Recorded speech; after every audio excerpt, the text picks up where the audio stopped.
Thibaut du Manoir de Jueil, bonjour. Vous êtes avocat et notre spécialiste des questions juridiques pour tout ce qui concerne la sécurité. Je voudrais qu'on parle aujourd'hui d'un problème qui est récurrent, c'est la preuve par la vidéosurveillance.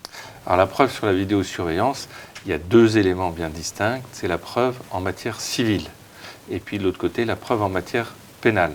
Donc en matière civile, la preuve est limitée à ce qu'autorise la loi. En revanche, en matière pénale, on peut faire à peu près tout ce qu'on veut.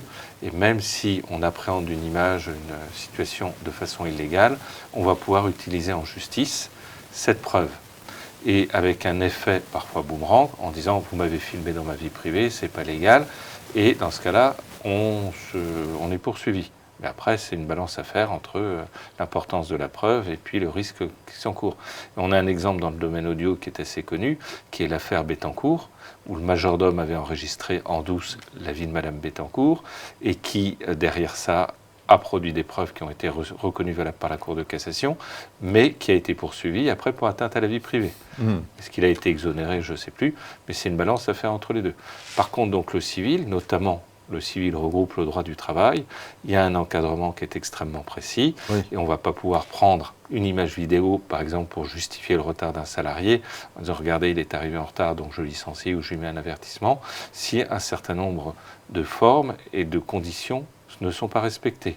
En matière salariale, c'est des conditions connues. Il faut que le salarié soit averti, il faut que le but, la mesure soit proportionnelle au but poursuivi, et puis que les représentants du personnel soient avertis également, puisque c'est normal. Et puis derrière cette consultation des représentants du personnel, il y a un élément important, c'est que la sécurité dans une entreprise, c'est l'affaire de tous.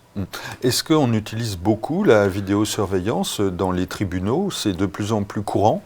Alors, c'est de plus en plus courant parce que tout à chacun maintenant peut filmer, donc ça peut venir de caméras déposées officiellement, instruites. Oui, de vidéosurveillance. De vidéosurveillance.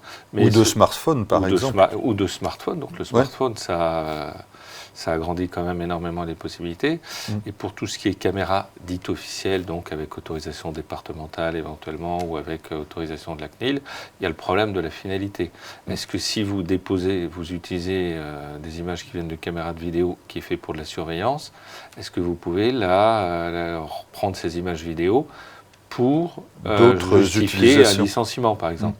Et la jurisprudence, pour le moment, dit non, en disant c'est un détournement de finalité, et ça ouvrirait même des droits des dommages et intérêts pour l'employeur. Très bien, je vous remercie. Au revoir. Au revoir, monsieur.